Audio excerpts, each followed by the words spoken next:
ಇಷ್ಟು ತಂಪು ಗಾಳಿ ಬೀಸ್ತಿದೆ. ಎಲ್ಲೋ ಮಳೆ ಆಗಿದೆ ಅನ್ಸುತ್ತೆ. ಸಾರಿ. ಪರವಾಗಿಲ್ಲ, ತೇಗೋದು ಕ್ರೈಮ್ ಅಲ್ಲ. ಕ್ರೈಮ್ ಅಲ್ಲ, ಆದರೂ ಪಕ್ಕದವ್ರಿಗೆ ಹಿಂಸೆ ಆಗುತ್ತಲ್ಲ, ಅದಕ್ಕೆ ಸಾರಿ ಕೇಳಿದೆ. ನನ್ಗೆ ಯಾವ ಹಿಂಸೆನೂ ಆಗಿಲ್ಲ, ಸೊ ನೀವು ಸಾರಿ ಹೇಳೋ ಅವಶ್ಯಕತೆನೂ ಇಲ್ಲ. ಅಪರ್ಣ ಇವತ್ತು ನಾನ್ ವೆಜ್ನ ಭಾಳ ಟೇಸ್ಟಿಯಾಗಿ ಮಾಡಿದ್ದು. ಹಸಿವಿಲ್ಲದೆ ಇದ್ರೂ ಇನ್ನೂ ತಿನ್ನಬೇಕು ಅಂತ ಅನ್ನಿಸ್ತಾ ಇತ್ತು. ಯಾವತ್ತಿಗಿಂತ ಚೆನ್ನಾಗಿ ಮಾಡಿಬಿಟ್ಟಿದ್ಲು. ಹಾಗಾಗಿ ಸ್ವಲ್ಪ ಜಾಸ್ತಿ ತಿನ್ಬಿಟ್ಟೆ. ಯಪ್ಪ, ಗಟ್ಟಿಯಾಗಿ ಉಸಿರಾಡೋಕ್ಕೂ ಆಗ್ತಾಯಿಲ್ಲ, ಹೆವಿ ಆಗ್ಬಿಟ್ಟಿದೆ. ಕಂಠ ಪೂರ್ತಿ ತಿಂದ್ರು ನಾನು ಮಾಡಿದ್ದು ಅಂತ ಗೊತ್ತಾಗ್ಲಿಲ್ವಾ? ಅಲ್ಲ, ಹೆಂಡತಿ ಕೈ ರುಚಿಗೂ ಬೇರೆಯವ್ರ ಕೈ ರುಚಿಗೂ ವ್ಯತ್ಯಾಸನೇ ಗೊತ್ತಾಗಲ್ವಾ? ಮಾಡ್ತೀನಿ ರೀ ನಿಮಗೆ. ಕಟ್ಕೊಂಡು ಹೆಂಡತಿ ಮುಂದೆ ಇನ್ನೊಬ್ಬರನ್ನ ಹೊಗಳಿದ್ರೆ ಏನಾಗುತ್ತೆ ಅಂತ ತೋರಿಸ್ತೀನಿ. ಏನೋ ಇಷ್ಟ ಮಾಡ್ತಾ ಇದ್ದೀರಾ? ಏನೂ ಇಲ್ಲ.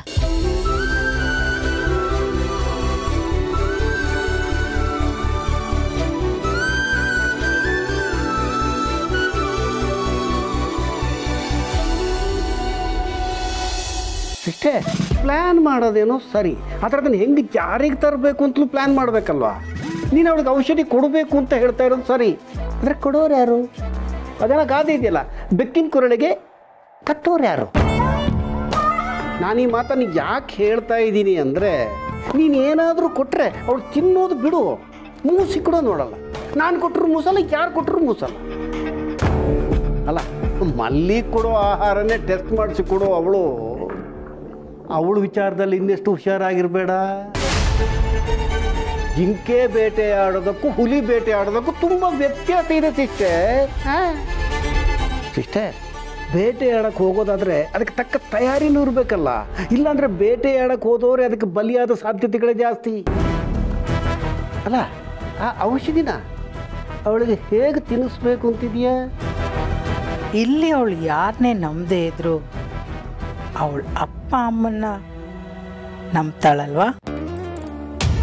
ಅವಳ ಅಪ್ಪ ಅಮ್ಮ ಹೇಳಿದ್ರೆ ವಿಷ ಕೊಟ್ಟರು ಅವಳು ಕುಡಿತಾಳಲ್ವಾ? ಸೊ ಈಗ ನಾನು ಅಂದ್ಕೊಂಡಿರೋ ಕೆಲಸ, ಅವಳ ತಾಯಿ ಇದ್ದಾಳಲ್ಲ ಮಂದಾಕಿನಿ, ಮಿಸ್ ಮೈಸೂರು 1988, ಅವಳ ಕೈಯಿಂದನೇ ಮಾಡಿಸ್ತೀನಿ. ಮಗಳಿಗೆ ಔಷಧಿನ ಅವಳ ತಾಯಿನೇ ಕೊಡ್ತಾಳೆ. ಆಮೇಲೆ ಭೂಮಿಕಾ ಅದನ್ನು ಮಹಾಪ್ರಸಾದ ಅಂತ ಅಂದ್ಕೊಂಡು ಕಣ್ಣಿಗೆ ಹೊತ್ಕೊಂಡು ಕುಡಿತಾಳೆ. ನಾಳೆ ಏನಾದರೂ ಹೆಚ್ಚು ಕಮ್ಮಿ ಆದರೆ ಅದು ಅವ್ರ ತಲೆ ಮೇಲೆ ಬರುತ್ತೆ. ಇದಕ್ಕೂ ನಮಗೂ ಯಾವ ಸಂಬಂಧ ಇಲ್ಲದೆ ಇರೋ ಥರ ಆರಾಮಾಗಿರ್ಬೋದು. Super sister, what an idea! ಒಂದು ಕಲ್ಲಿಗೆ 3 ಹಕ್ಕಿ. ಇನ್ನು ಮುಂದೆ ನಮ್ಮ ಅಜೆಂಡಾ ಏನಂದರೆ, ಗೌತಮ್ ಮತ್ತು ಭೂಮಿಕಾಗೆ ಮಕ್ಕಳಾಗಲೇಬಾರ್ದು, ಹೀಗೆ ಇರಬೇಕು. ಸಿಸ್ಟರ್, 1+1 = 3 ಆಗಲೇಬಾರ್ದು, 2 ಆಗೇ ಉಳಿಬೇಕು ಅಲ್ವಾ ಸಿಸ್ಟರ್?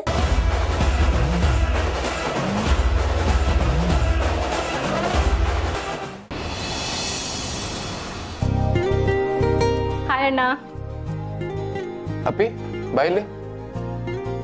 ಯಾಕೆ ಇಷ್ಟೊಂದು ಲೇಟ್ ಆಯ್ತು? ಎಲ್ಲೋಗಿದ್ದೆ?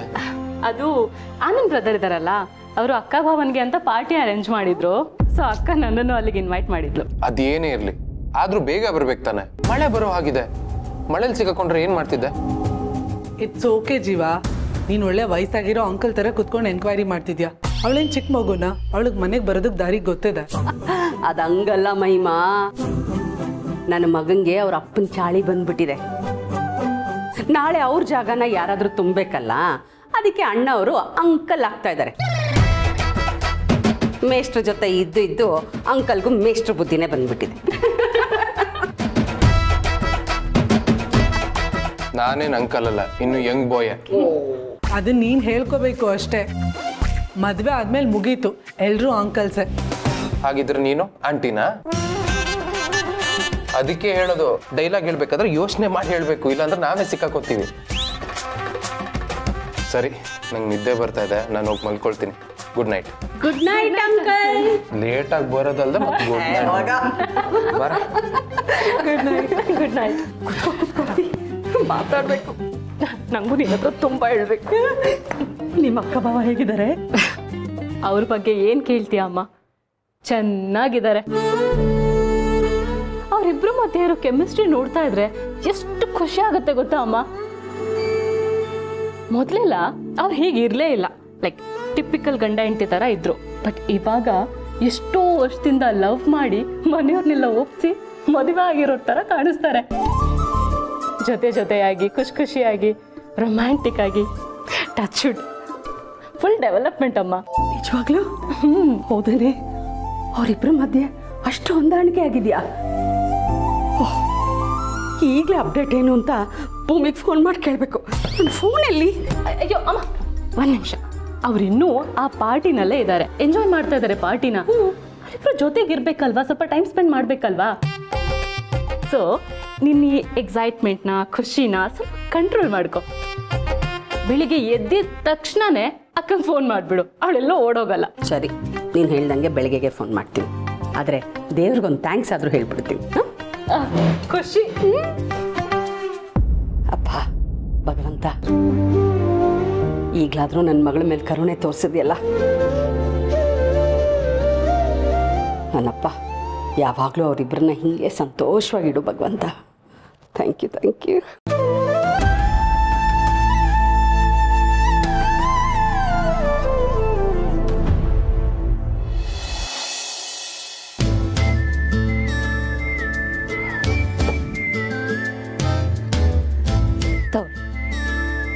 ಅರೆ ಇದೇನು? ಬೆಳಗ್ಗೆ ಕಾಫಿ ಕೊಡೋ ಬದಲು ಕಾಲ್ ಸೂಪ್ ಕೊಡ್ತಾ ಇದ್ರಲ್ರಿ? ನಿಮಗೆ ನಾನ್ ವೆಜ್ ಅಂದ್ರೆ ಇಷ್ಟ ಅಲ್ವಾ, ಅದಕ್ಕೆ. ವಾವ್, ಭಾಳ ಜನ ಇದೆ. ಅಡುಗೆಯವ್ರು ಮಾಡ್ರದ ಸೂಪರ್. ಅಬ್ಬಬ್ಬ.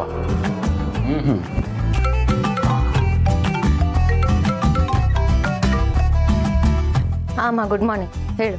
ಯೋ ಭೂಮಿ, ನಾನೇನು ಹೇಳೋದು, ನೀನು ಹೇಳಬೇಕು. ಅಳಿಯಂದ್ರಿಗೆ ಪ್ರಪೋಸ್ ಮಾಡಿದ್ಯಲ್ಲ, ಅದು ಎಲ್ಲಿವರೆಗೂ ಮುಂದುವರೆದಿದೆ? ಹಾಂ ಮಾ, ಆಯಿತು. ಆಯ್ತಾ? ಆಯ್ತೇನೆ? ನಿಜವಾಗ್ಲೂ?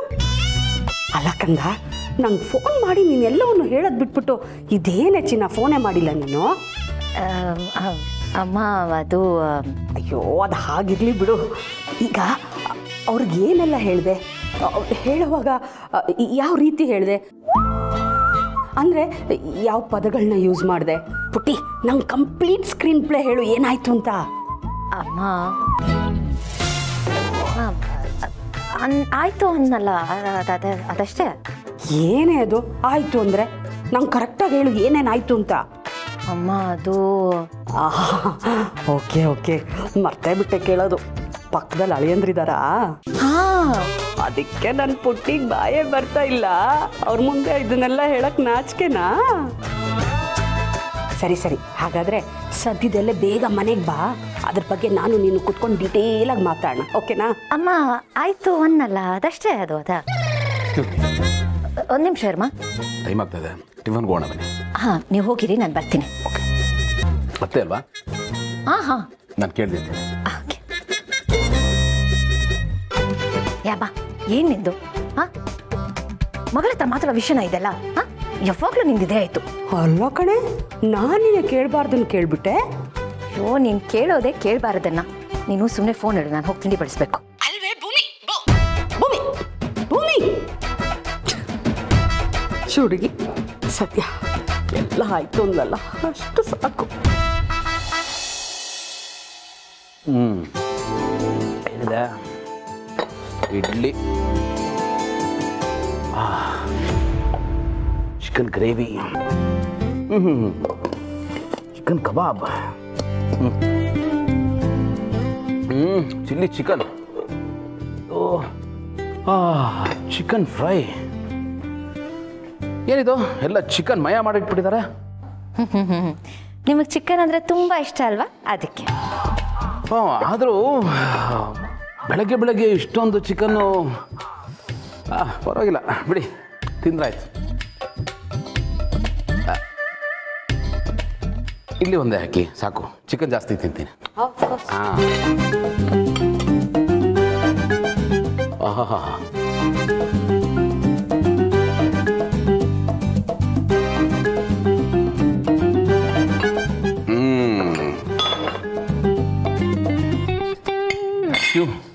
Kings breakfast.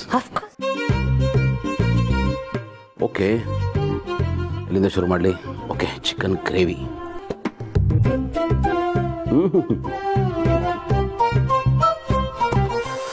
ಬಾಬಾ ಚೆನ್ನಾಗಿ ಮಾಡಿದ್ದಾರೆ. ರಮಣ ಅಲ್ಲ ಮಾಡಿದ್ದು?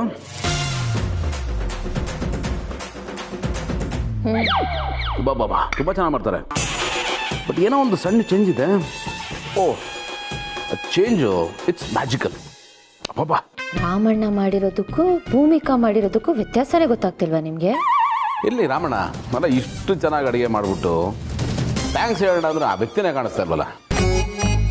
ಈ ರಾಮಣ್ಣಗೆ ಒಂದು ಚಿನ್ನದ ಖಡ್ಗ ತೋರಿಸ್ಬೇಕ್ರೆ.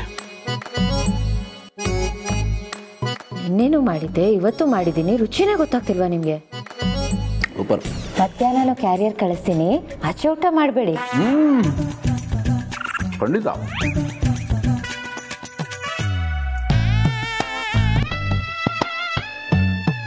ನಾನೆಷ್ಟು ಮಾಡಿ ಹಾಕಿದ್ರು ನಿಮಗೆ ಗೊತ್ತಾಗ್ತಿಲ್ಲಲ್ಲ, ಮಾಡ್ತೀನಿ.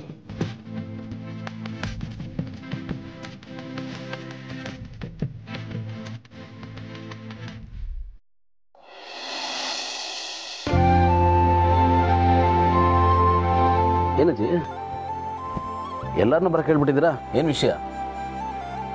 ನಿಮ್ಮೆಲ್ಲರ ಹತ್ರ ಒಂದು ವಿಷಯ ಮಾತಾಡೋದಿತ್ತು, ಅದಕ್ಕೆ ಬರಕ್ಕೆ ಹೇಳಿದೆ. ಹೇಳಿ ಅಜ್ಜಿ. ನೋಡಪ್ಪ, ಇಷ್ಟು ದಿನ ಈ ಮನೆ ಜವಾಬ್ದಾರಿನ ಹಿರಿಯಳಾಗಿ ಯಜಮಾನಿಯಾಗಿ ನಿಭಾಯಿಸ್ಕೊಂಡು ಹೋಗ್ತಿದ್ದೆ. ಘಾಟಿ ಮುದುಕಿ ಏನೋ ಬಾಂಬ್ ಹಾಕೋ ಥರ ಇದ್ದಾಳೆ. ಇನ್ನು ಮುಂದೆ ಈ ಯಜಮಾನಿಕೆನ ಬೇರೆಯವ್ರಿಗೆ ವರ್ಗಾವಣೆ ಮಾಡಬೇಕಂತ ಇದ್ದೀನಿ.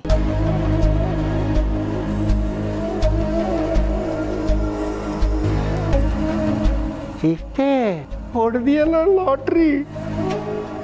ನೆಕ್ಸ್ಟ್ ನಿಂದೆ ಸರ್ಕಾರ. ನನಗೂ ವಯಸ್ಸಾಯಿತು, ಮೊದಲಿನ ಶಕ್ತಿ ಚೈತನ್ಯ ಉಳಿದಿಲ್ಲ.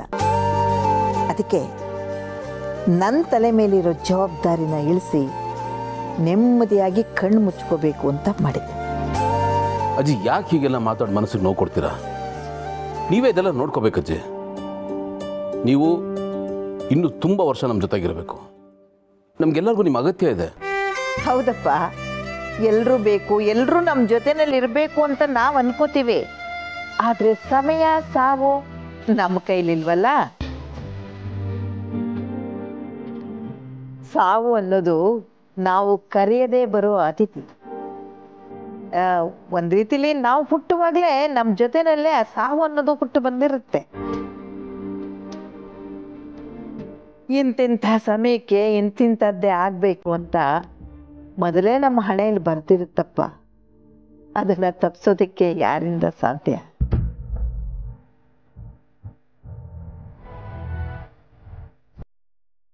ಈ ಸಮಯ ಅನ್ನೋದು ಸದ್ದಿಲ್ದೆ ಬಂದ್ಬಿಡುತ್ತಪ್ಪ. ಸ್ವಲ್ಪ ತಡ ಆಗ್ಬಹುದು, ಆಚೀಚೆ ಆಗ್ಬಹುದು, ಆದರೆ ಆಗ್ಬೇಕಾಗಿರೋದೆಲ್ಲ ಹಾಗೆ ಆಗುತ್ತೆ. ಒಂದಲ್ಲ ಒಂದಿನ ನಾನು ನಿಮಗೆಲ್ಲ ವಿದಾಯ ಹೇಳಬೇಕಾಗತ್ತಲ್ಲ.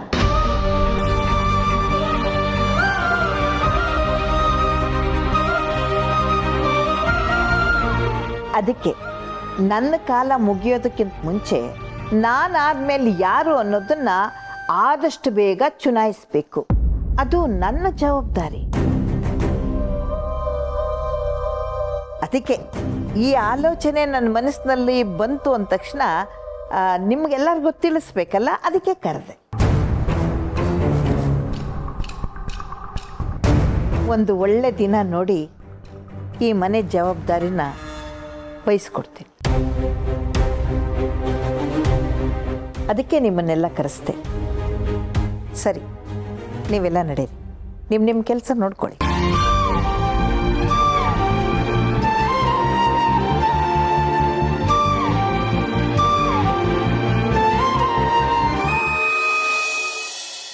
Congratulation sister, congratulation. ಕಾಟಿ ಮುದುಕಿ ಹೇಳಿದ್ದು ಕೇಳಿಸ್ಕೊಂಡ್ಯಾ? ಮುಂದಿನ ಯಜಮಾನಿ ನೀನೇ, ನಿನ್ನ ಕೈಗೆ ಅಧಿಕಾರ ಸಿಗುತ್ತೆ, ಇಡೀ ಮನೆ ನಿನ್ನ ಆಳ್ವಿಕೆಗೆ ಒಳಪಡುತ್ತೆ. ಆಗ ನಿನ್ನ ಮಾತೆ ಶಾಸನ, ನೀನು ಮಾಡಿದ್ದೇ ರೂಲ್ಸ್. ಸಿಸ್ಟರ್, ಒಂದು ಸರ್ತಿ ಆ ಇಮ್ಯಾಜಿನೇಷನ್ ದಿನಗಳನ್ನು ನೆನಪಿಸ್ಕೋ. ರಾಣಿ ಮಹಾರಾಣಿ, ವೀರಾಗ್ರಣಿ, ಶಕ್ತಿ ಸಂಪನ್ನೆ, ಸಕಲ ಶಕ್ತಿ ಸಂಪನ್ನೆ ಶಕುಂತಲಾದೇವಿ ಬಹುಪರಾಗ್ ಬಹುಪರಾಗ್ ಬಹುಪರಾಗ್. ಈ ಟೈಮ್ಗೋಸ್ಕರ ಎಷ್ಟು ವರ್ಷದಿಂದ ನಾನು ಕಾಯ್ತಾ ಇದ್ದೆ. ಒಂದು ಸಲ ಆ ಬೀಗದ ಕೀ ನನ್ನ ಕೈಲಿ ಬರಲಿ, ಎಲ್ರೂ ನಾನು ತುದಿ ಬೆರಳಲ್ಲಿ ಹೇಗೆ ಆಡಿಸ್ತೀನಿ, ಎಲ್ಲ ಹೇಗೆ ಚೇಂಜ್ ಮಾಡ್ತೀನಿ ಅಂತ ನೋಡ್ತಾ ಇದ್ದೆ. ಅಧಿಕಾರ ಅನ್ನೋದೇ ಹಾಗೆ ಅಣ್ಣ, ಅದು ನಮ್ಮ ಕೈಗೆ ಸಿಕ್ಕಿದ್ರೆ ಅದ್ರ ಕದರೇ ಬೇರೆ. ಅದು ಕೂಡ ಅಷ್ಟು ಕಿಕ್ಕು ಇನ್ನು ಯಾವುದ್ರಲ್ಲೂ ಇಲ್ಲ. ಅಧಿಕಾರ ಅಂದ್ರೆ ಹಂಗೆ ಸಿಸ್ಟರ್, ಅದ್ರ ಕಿಕ್ಕೆ ಬೇರೆ, ಅದ್ರ ಕದರ ಬೇರೆ. ಅಧಿಕಾರಕ್ಕೋಸ್ಕರ ನಾವು ಎಷ್ಟೆಲ್ಲ ಕಿತ್ತಾಡ್ತೀವಿ, ಕಚ್ಚಾಡ್ತೀವಿ, ಏನೆಲ್ಲ ಮಾಡ್ತೀವಿ. ಅದೇ ಒಂದು ಸರ್ತಿ ಅಧಿಕಾರ ಸಿಕ್ಕ ಮೇಲೆ ಅದೆಲ್ಲ ಮಾಪಾಗುತ್ತೆ, ಎಲ್ಲ ಅಕ್ರಮಗಳು ಸಕ್ರಮಗಳಾಗುತ್ತೆ, ಜಸ್ಟಿಫೈ ಆಗ್ಬಿಡುತ್ತೆ ಅಲ್ವಾ ಸಿಸ್ಟರ್?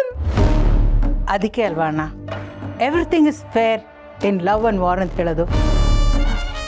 ಸಿಸ್ಟರ್, ಯಾವುದಕ್ಕೂ ನೀನು ಗದ್ದುಗೆ ಇರೋದಕ್ಕಿಂತ ಮುಂಚೆ ಆ ಭೂಮಿಕನ್ ಜೊತೆ ದ್ವಿಪಕ್ಷೀಯವಾಗಿ ಮಾತುಕತೆ ನಡೆಸಿ ಸಂಧಾನ ಮಾಡ್ಕೋ. ಯಾಕೆ ಈ ಮಾತು ಹೇಳ್ತಾ ಇದ್ದೀನಿ ಅಂದರೆ, ಅವಳಿಗೆ ಆಲ್ರೆಡಿ ನಿನ್ನ ಮೇಲೆ ಡೌಟ್ ಇದೆ ಸಿಸ್ಟರ್. ಎಲ್ಲ ನೀನೇ ಮಾಡಿದ್ದು, ಎಲ್ಲದರ ಹಿಂದಿರೋ ಕಾಣದ ಕೈ ನಿಂದೆ ಅಂತ. ಈಗ ನೀನು ಅವಳನ್ನು ವಿಶ್ವಾಸಕ್ಕೆ ತಗೊಂಡು ನಿನ್ನ ಕಡೆ ಒಲಿಸಿಕೊಂಡ್ರೆ ನಿನ್ನ ದಾರಿ ಸುಗಮ ಆಗುತ್ತೆ. ಪಟ್ಟಾಭಿಷೇಕ ಯಾವುದೇ ಅಡ್ಡಿ ಆತಂಕ ಇಲ್ಲದೆ ನಿರಾತಂಕವಾಗಿ ನಡೆಯುತ್ತೆ ಸಿಸ್ಟರ್. ಅವಳು ನಿನ್ನ ಕಾಂಪಿಟೇಟರ್ ಆಗ್ತಾಳೆ. ಅವಳು ಅಜ್ಜಿ ಹತ್ರ ಫಿಟ್ಟಿಂಗ್ ಇಟ್ಟು ನಿನ್ನನ್ನು ಓವರ್ಟೇಕ್ ಮಾಡಿ ಅಧಿಕಾರದ ಗದ್ದುಗೆ ಏರ್ಬಿಡ್ತಾಳೆ ಸಿಸ್ಟರ್. ಆಗ ನೀನು ಪರ್ಮನೆಂಟ್ ಆಗಿ ವಿರೋಧ ಪಕ್ಷದಲ್ಲೇ ಉಳಿಬೇಕಾಗತ್ತೆ. Be careful. ನಿನ್ನ ಅಧಿಕಾರ ನಿನಗೆ ಮರೀಚಿಕೆಯಾಗಿ ಉಳಿಯುತ್ತೆ.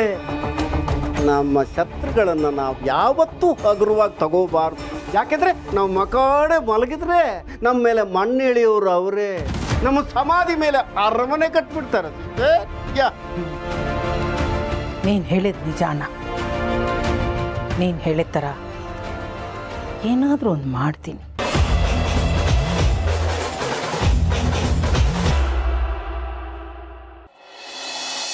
Hi, documents. Thank you.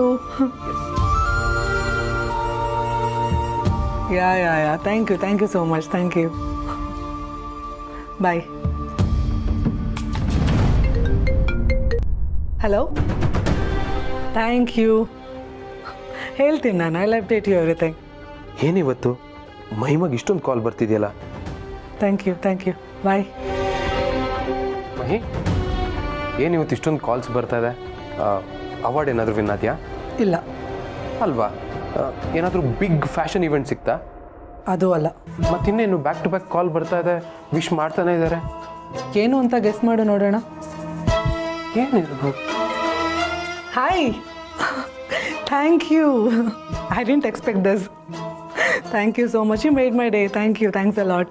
ಏನು ಅಂತ ನನಗೆ ಗೊತ್ತಾಗ್ತಿಲ್ವಲ್ಲ, ಏನಿರ್ಬೋದು?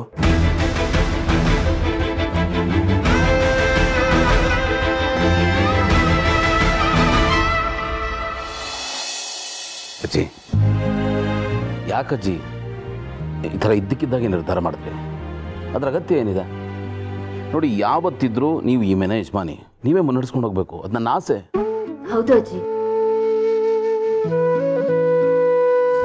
ಅಜ್ಜಿ, ಯಜಮಾನಿ ಅನ್ನೋ ಜಾಗಕ್ಕೆ, ಆ ಜವಾಬ್ದಾರಿಗೆ ನೀವೇ ಸರಿ. ಅದು ನಿಮಗೆ ಹೇಳಿ ಮಾಡಿಸ್ದಂಗಿದೆ.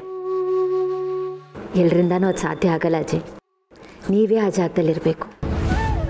ನಾನೇ ಯಾವಾಗಲೂ ಆ ಜಾಗದಲ್ಲಿ ಮೊಳೆ ಹೊಡ್ಕೊಂಡು ಕೂರೋಕ್ಕೆ ಹೇಗೆ ಸಾಧ್ಯ? ನನಗೂ ವಯಸ್ಸಾಗ್ತಿದೆ, ಬುದ್ಧಿ ಶಕ್ತಿ ಸ್ಪಂದಿಸ್ಬೇಕಲ್ಲ. ಈ ಹಣ್ಣೆಲೆ ಯಾವಾಗ ಉದುರೋಗುತ್ತೋ ಗೊತ್ತಿಲ್ಲ. ಅಜ್ಜಿ ಪದೇ ಪದೇ ಆ ಥರ ಮಾತಾಡಬೇಡಿ ಅಜ್ಜಿ, ಹಿಂಸೆ ಆಗುತ್ತೆ. ನಿಮಗೆ ನಮ್ಮ ಮಕ್ಕಳನ್ನ ನೋಡೋ ಆಸೆ ಇಲ್ವಾ? ಅದನ್ನು ಎತ್ತಾಡಿಸ್ಬೇಕು ಅನ್ನೋ ಆಸೆ ಇಲ್ವಾ? ನೀವಿರ್ಬೇಕಜ್ಜಿ. ನೀವು ಹೇಗೆ ನನ್ನ ಪ್ರೀತಿಯಿಂದ ಆರೈಕೆ ಮಾಡಿ ಬೆಳೆಸಿದ್ರು ಹಾಗೆ ನಮ್ಮ ಮಕ್ಕಳಿಗೂ ನಿಮ್ಮ ಪ್ರೀತಿ, ಆರೈಕೆ, ಮಾರ್ಗದರ್ಶನ ಎಲ್ಲ ಸಿಗಬೇಕು ಅಂತ ನನಗೆ ಆಸೆ ಅಜ್ಜಿ. ನಮಗೆಲ್ಲರಿಗೂ ನೀವು ಬೇಕಜ್ಜಿ. ನೀವಿಲ್ಲದೆ ನಾನಿಲ್ಲ ಅಜ್ಜಿ. ನೀವಿಲ್ಲದೆ ಈ ಮನೆ, ನನ್ನ ಬದುಕು ಯಾವುದು ಪೂರ್ತಿ ಅಂತ ಅನ್ಸಲ್ಲ ನನಗೆ. ತಮಾಷೆಗೂ ಬಿಟ್ಟು ಹೋಗೋ ಮಾತಾಡ್ಬಿಡಿ ಅಜ್ಜಿ, ಸಹಿಸ್ಕೊಳಕ್ಕಾಗಲ್ಲ. ಹೌದಜ್ಜಿ, ನೀವು ನಮಗೆ ಬೇಕು. ನೀವಿನ್ನೂ ತುಂಬ ಕಾಲ ನಮ್ಮ ಜೊತೆಯಲ್ಲೇ ಇರಬೇಕು. ನೀವಿದ್ರೇನೆ ನಮಗೆ ಧೈರ್ಯ. ನೀವು ನಮ್ಮ ಕೈ ಹಿಡಿದು ನಮ್ಮನ್ನು ಮುಂದೆ ನಡೆಸಬೇಕು, ನಮಗೆ ದಾರಿ ತೋರಿಸ್ಬೇಕು. ಏನಪ್ಪ ನೀವು ಒಳ್ಳೆ ಸಣ್ಣ ಮಕ್ಕಳ ಥರ ಆಡ್ತಿದ್ದೀರಲ್ಲ. ನಾನೇನು 16 ವರ್ಷದ ಹುಡುಗಿಂದ, ನನಗೂ 80 ವರ್ಷ ದಾಟಿತ್ತು. ಪರಿಸ್ಥಿತಿನ ಅರ್ಥ ಮಾಡ್ಕೋಬೇಕಲ್ವಾ? ನನಗೀಗಲೇ ಕೂತ್ರೆ ನಿಲ್ಲಕ್ಕಾಗ್ತಾ ಇಲ್ಲ, ನಿಂತ್ರೆ ನಡೆಯೋಕ್ಕಾಗ್ತಾ ಇಲ್ಲ. ನಟ್ಟು ಬೋಲ್ಟೆಲ್ಲ ಸಡ್ಲಾಗ್ಬಿಟ್ಟಿದ್ದಾವೆ ಕಣೋ. ಯಾವಾಗ ಹೋಗ್ತೀನೋ ಏನೋ ಯಾರು ಗೊತ್ತಪ್ಪ. ಪದೇ ಪದೇ ಅದನ್ನೇ ಮಾತಾಡಬೇಡಿ. ಮಾತುಗಳನ್ನ ಕೇಳ್ತಾ ಇದ್ರೆ ನಾನು ನನ್ನ ಜೀವನದಲ್ಲಿ ಯಾರನ್ನ ಅತಿಯಾಗಿ ಪ್ರೀತಿಸಿದ್ನೋ ಅವರೆಲ್ಲರೂ ನನ್ನ ಬಿಟ್ಟು ಹೋಗಿದ್ದು ನೆನಪಾಗತ್ತೆ.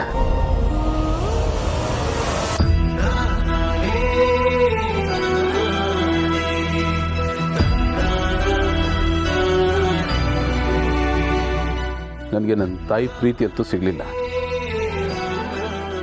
ದಯವಿಟ್ಟು ನಿಮ್ಮ ಪ್ರೀತಿಯ ನಳಿಂದ ನನ್ನ ದೂರ ಮಾಡಬೇಡಿ ಅಜ್ಜಿ. ನೀವು ಶಾಶ್ವತವಾಗಿರಬೇಕು, ಇರಲೇಬೇಕು. ಏ ಗುಂಡು, ಆಯ್ತು ಬಿಡು, ಯಾಕೋ ಇಷ್ಟು ನೊಂದ್ಕೋತಾ ಇದೆಯಾ? ಆಯ್ತಪ್ಪ, ಇನ್ನು ಮೇಲೆ ಈ ವಿಷಯ ಮಾತಾಡೋದೇ ಇಲ್ಲ, ಆಯ್ತಾ?